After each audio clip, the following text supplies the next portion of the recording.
हमारे साथ खास मेहमानों का एक पैनल भी जुड़ चुका है। हमारे साथ जेके त्रिपाठी जुड़ चुके हैं, पूर्व राजदूत। हमारे साथ दिगंबर इस्लामपुरे जुड़ चुके हैं, न्यू जर्सी से सीधा जुड़ रहे हैं, विदेश मामलों के जानकार डॉक्टर श्रीराम चौलिया भी हमारे साथ जुड़ चुके हैं। आप सभी खास मेहमानों का स्वागत। श्रीराम चौलिया जी, जिस तरीके से जो सीईओ हैं, तमाम सीईओ, उनके साथ प्रधानमंत्री नरेंद्र मोदी ने मुलाकात की है, बेहद महत्वपूर्ण ये मुलाकात है क्योंकि निवेश को लेकर और तमाम ऐसी चीजें और अगर ये जो सीईओ है उनकी तरफ से भी देखा जाए तो वो भी काफी संतोष नजर आया इस मुलाकात के बाद।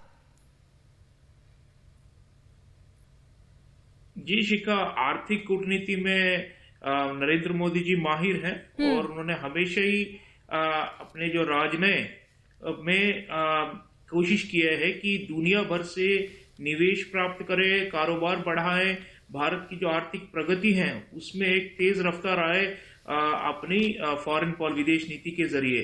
तो जब भी अमेरिका जाते हैं ये होता है और आज जो मुलाकातें हुई हैं उसमें से सभी सीईओ ने छोटे छोटे साक्षात्कार दिए होने के बाद और कहते हैं कि भारत में उनका बहुत विश्वास है और ये बड़ी बात है। देखिए, कोरोना के काल में सभी विश्व में पूरी अर्थव्यवस्था डगमगा गई है और हर जगह मंदी का सीजन है, लेकिन उसके बावजूद इन सब ने एक जैसे वोट ऑफ कॉन्फिडेंस कहते हैं वो भारत में दिए हैं और नए नए आयाम भी अभी निकल के आ रहे हैं, जैसे कि ड्रोन्स की बात हुई है जनरल एटॉमिक्स के साथ, जिसका हमारे रक्षा क्षेत्र के साथ सीधा संबंध है, जिससे चीन का हम टक्कर ले सकते हैं।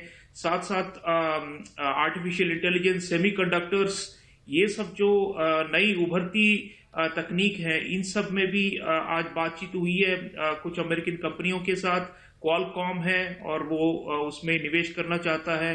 तो देखिए, हमने बड़ी सूझबूझ के साथ चुने हैं इन कंपनियों को और जिनका पहले से भारत में कदम था या फिर वो और निवेश बढ़ाना चाहते हैं, तो अवसर जो होता है उसे वो कैसे पकड़े और उसको किस तरह भारत के विकास के दर को बढ़ाने के लिए उसका इस्तेमाल करें, यही प्रधानमंत्री जी का मकसद रहता है हमेशा।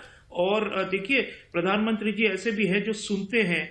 मान लीजिए कोई कंपनी है जैसे ब्लैकस्टोन ग्रुप की बात हुई है, लेकिन उसको पहले से ही भारत में निवेश था। एक बड़ी बात आप कह रहे हैं, यही सवाल में कोई बाधा है आपको कोई श्रीराम चौलिया जी, क्या चीन जिस तरीके से दादागिरी दिखा रहा है, चीन को लेकर भी यहाँ पर एक कोई रणनीति तैयार की जा सकती है? जी हाँ, देखिए, भारत अमेरिका के बीच अगर कोई मजबूत सीमेंट है जो जोड़ता है, जो दीर्घकालीन, वो तो चीन ही है और चीन का तो वर्चस्व बढ़ता हुआ है, उसे कैसे धकेला जाए, पीछे धकेला जाए, यही सबसे बड़ी जोड़ है हम दोनों के बीच में।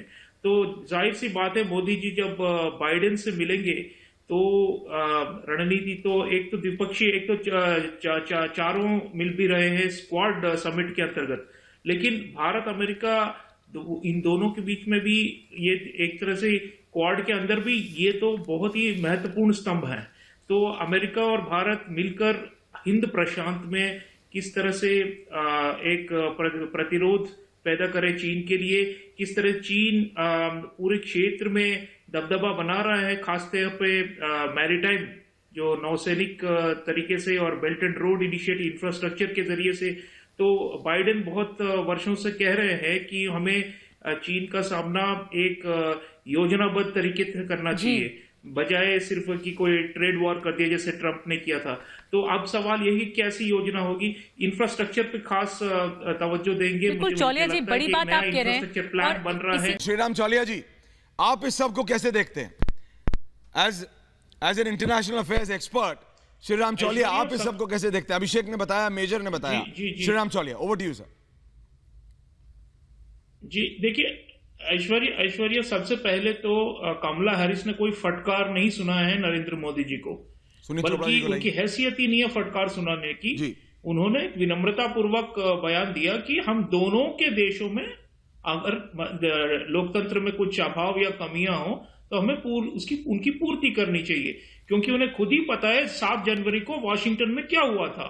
एक पार्टी, उनकी जो मेन ऑपोजिशन रूलिंग पार्टी थी, उसने चुनाव के नतीजों को स्वीकार करने से ही इनकार कर दिया। ये कैसा लोकतंत्र है अगर आप वाकई देखें तो उनकी कोई हक नहीं बनता कि वो भारत को कोई लेक्चर सुनाए या हमें कोई सीख दे। मैं नहीं समझता हूं कि ऐसी कोई बात है। वो बस एक चिंता जता रही थी जो कि कॉमन है, जो साझा है दोनों देशों के लिए। और रही बात ये ऑकस और दूसरे जो अलायंसेस की घोषणा हुई है, इसका मतलब ये नहीं है कि अमेरिका क्वाड छोड़ रहा है या भारत को छोड़ रहा है। उसको हमारी दरकार है, क्योंकि अमेरिका जानता है कि चीन का प्रतिहार अगर करना है वैश्विक राजनीति में, तो भारत एक अहम स्तंभ है। भारत है, जापान है, इनके अलावा इनके बगैर नहीं कर सकता। तो ऑस्ट्रेलिया और यूके, इन तीनों का जो इन्होंने मिश्रण किया है वो काफी नहीं है चीन को धकेलने के लिए, बल्कि एशिया के जो दो प्रमुख देश वो जापान है और भारत है, प्रमुख डेमोक्रेसीज, लोकतंत्र। उनको छोड़कर आप तीन पहियों पर चलकर क्या आप चीन को रोक सकते हैं? अभिषेक, क्या आप इससे सहमत हैं? मैं नहीं समझता वहां पे आपने एम्बेसडर से बात की है, जयशंकर से आपकी मुलाकात हुई होगी, आप डोवाल साहब से, क्या है वहां पे? ये हम क्वाड भी रहे और अनेक समीकरण बनते रहे।